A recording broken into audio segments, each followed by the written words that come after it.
होतं काय, की आपल्याकडे आजही हा विचार आपण खरंच फार मोकळेपणाने करत नाही. जिगोलो ही कादंबरी मी का लिहिली किंवा मला का लिहावीशी वाटली?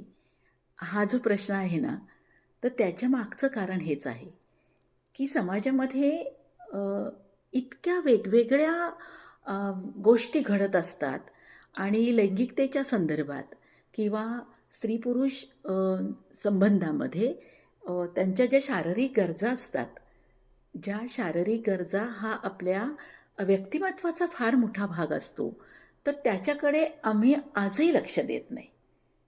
म्हणजे दर 4 वर्षांनी पिढी बदलते किंवा पिढी निर्माण झाली हे आपण मान्य करतो.